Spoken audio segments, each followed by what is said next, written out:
video es presentado por el Sistema Ciencia Garza Educativa de la Universidad Autónoma del Estado de Hidalgo. Para mayor información, visítanos en www.uaeh.edu.mx.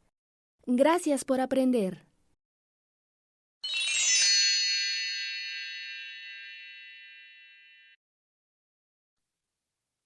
Hola, muy buenas tardes. Mi nombre es Hilda Blanco Paredes, soy docente de la Escuela Superior de Atotonilco de Tula, perteneciente a la máxima casa de estudios, la Universidad Autónoma del Estado de Hidalgo, y el día de hoy, bueno, pues estamos aquí para poder hablar del tema de psicosis, un tema importante en la formación de los psicólogos y relevante también en estos momentos en donde pues abordamos mucho sobre salud mental.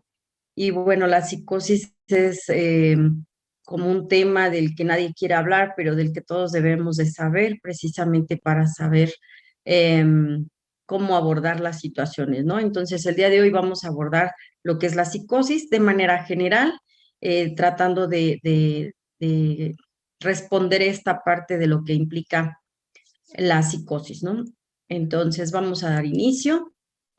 Empezaremos diciendo que, número uno, es un trastorno mental grave. De hecho, creo que es el más grave hasta ahora y que cualquier sujeto podemos padecer en cualquier momento. Dentro de los textos o la literatura, pues hay varios puntos que nos mencionan cómo es que surge la psicosis. Sin embargo, no hay un origen como tal, no hay un origen único, es diverso, son varios factores que se pueden reunir para el padecimiento de la psicosis. Lo único que sí nos resaltan mucho los textos son los síntomas positivos y negativos que tenemos. En este caso, hablamos aquí de los pensamientos o los delirios, las alucinaciones, que regularmente lo conocemos como síntomas positivos. ¿Por qué síntomas positivos? Porque, bueno, a partir de ellos es que podemos nosotros diagnosticar más fácilmente que se trata de algún tipo de psicosis. Claro, cabe señalar que hay una gran clasificación. No así cuando tenemos síntomas negativos que vamos a revisar más adelante, ¿no? Entonces, la psicosis suele afectar muchísimas áreas o esferas dentro de lo que implica los ámbitos del sujeto, la esfera social, la personal, la familiar o laboral. Entonces, es una de las psicopatologías más graves que podemos nosotros enfrentar como sujetos. Bien, comentábamos que la psicosis es un trastorno mental grave. Diríamos que es lo más grave que el sujeto puede padecer dentro de lo que implica la salud mental. Su origen es muy diverso. De acuerdo a los textos, no tenemos un solo punto de dónde parte la psicosis. Tiene que ver con la cuestión orgánica y tiene que ver con la cuestión funcional. Lo más sencillo para poder diagnosticar psicosis tiene que ver con los delirios y las alucinaciones, que comúnmente encontramos dentro de los textos, que esto se llama síntomas positivos de la psicosis, ¿no? Y obviamente, ¿por qué positivos? Porque gracias a ellos llegamos más rápidamente a lo que es el diagnóstico. Sin embargo, bueno, también hay síntomas negativos. Afecta a varias esferas del sujeto. Es una de las psicopatologías más graves porque afecta el ámbito social, laboral, personal y bueno, implica mucho deterioro en las diferentes esferas del sujeto. Aquí mencionaremos alguna clasificación, es mínima, pero bueno, dentro de lo cual una de las cuestiones que más ocupa, de hecho ocupa el primer lugar de trastornos mentales de acuerdo con la Organización Mundial de la Salud, es la esquizofrenia, que está dentro de la psicosis, por supuesto. De ahí deriva la parte de lo que es el trastorno esquizoafectivo, esquizofreniforme y trastorno de ideas delirantes. Pero como podemos ver aquí en la diapositiva, el primero está señalado con la esquizofrenia. Este es el primer trastorno de acuerdo a lo que nos indica la Organización Mundial de la Salud. Posteriormente a ello, bueno, en ocasiones, cuando existe la depresión, también podemos tener alguna problemática psicótica o algunos síntomas psicóticos. Ahí habría que delimitar justamente cuando tengamos un caso de depresión o la cuestión bipolar. Dentro de otras psicosis tenemos las psicosis secundarias, que estas pueden surgir por cuestiones como su nombre lo indica, ¿no? derivado de situaciones tóxicas, hablemos de sustancias, drogas, alcohol, etcétera, que pueden generar alguna psicosis secundaria. Algún tipo de fármaco o, no sé, pudiera ser algún medicamento incluso que por alguna otra enfermedad pudiera consumir la persona, que también pudiera determinar ciertos cuadros psicóticos. ¿Cuál es dentro de nuestra labor diagnóstica, tenemos que diferenciar si se trata de una psicosis primaria o una psicosis secundaria? Esto es muy importante para la cuestión de lo que implica el tratamiento. Todo tratamiento va a depender si estamos hablando de una psicosis primaria o secundaria, en donde está comprometida la parte orgánica a nivel cerebral o finalmente tenga que ver por las diferentes alteraciones que generan las diferentes sustancias. Podemos hablar de alcohol o de cualquier otra sustancia, alguna droga como tal, ¿no? ¿Cómo se lleva a cabo la evaluación diagnóstica o esta labor? Bueno, mediante la exploración física minuciosa y obviamente mediante pruebas complementarias que pudieran ayudarnos a determinar que existen síntomas positivos de la psicosis. Mencionábamos aquí algunos de los tratamientos. Como podemos ver, pues está la cuestión. Dentro de las psicosis secundarias tendríamos que ver el origen. Al hablar del tratamiento que implica lo etiológico, la etiología es el origen de cómo surge la enfermedad. En este caso, por ejemplo, si habláramos de una persona que lleva, no sé, 20 años consumiendo alguna sustancia tóxica o el alcohol, bueno, y se ha derivado alguna psicosis, bueno, de ello dependerá el tipo de tratamiento que se tenga. Por eso dice, depende de la cuestión etiológica. Aunque también tiene que ver con los síntomas que se presenten, sean positivos los síntomas o sean negativos, y a partir de ahí la aplicación de antipsicóticos, ¿no? Que en este caso corresponde al psiquiatra aplicar. En el caso de la esquizofrenia, el pilar fundamental del tratamiento es sintomático, dependerá de los síntomas y cómo estos vayan evolucionando, porque en ocasiones la evolución es lenta y en algunos otros sujetos la evolución puede ser de manera más inmediata. Por lo tanto, dependerá de los síntomas. Bien, entonces, si abordamos el tratamiento de la psicosis, dependerá del tipo de psicosis que esté hablando, ya sea primaria o secundaria. Si hablamos de las psicosis secundarias, el tratamiento tiene que ver de acuerdo con el origen de la enfermedad. En este caso podemos hablar de diferentes sustancias tóxicas que pudieran haber originado la psicosis y entonces de ello dependerá el tratamiento. Así también depende de la parte sintomática, como lo es en el caso de la esquizofrenia también, donde tenemos que contemplar los síntomas para poder abordar el tipo de tratamiento que va a ser el más eficaz. Sin embargo, desde que hablamos de psicosis, y corresponde aquí al psiquiatra aplicar los fármacos, ¿no? En este caso los antipsicóticos. Tenga base orgánica o no la tenga, el psiquiatra va a aplicar los antipsicóticos como una forma preventiva dentro de lo que implica el tratamiento.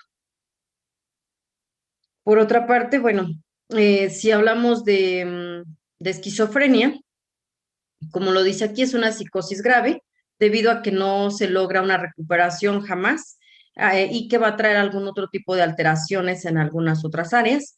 Lo que les comentaba yo, bueno, pues hablamos de síntomas positivos, donde los síntomas positivos es que existan ya de alucinaciones y delirios.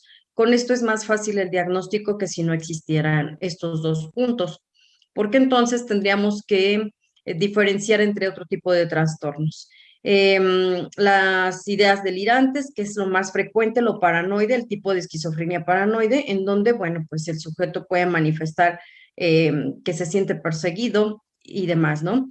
Las alucinaciones más frecuentes en este tipo de esquizofrenia son las alucinaciones auditivas, aunque, bueno, podemos hablar también de alucinaciones olfativas, visuales, pero las más frecuentes van a ser las auditivas.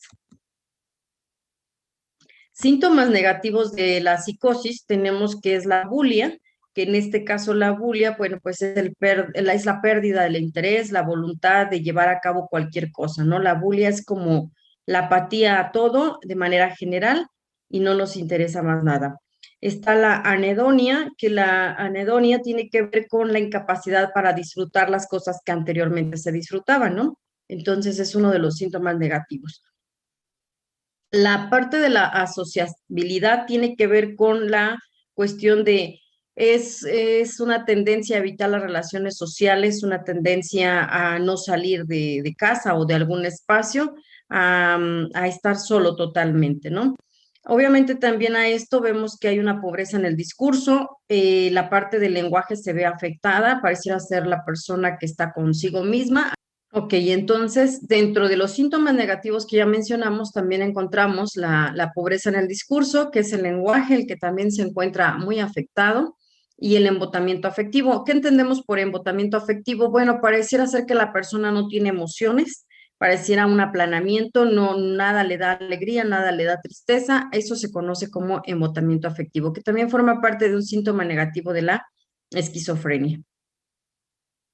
Y bueno, pues aquí tenemos lo que mencionábamos, qué es cada una de las cuestiones y que estas cuatro áreas son muy relevantes dentro de lo que implica la esquizofrenia. Es lo primero que vamos a denotar un cambio para poder ver que hay un trastorno mental grave dentro de cualquier sujeto que estamos expuestos a ello.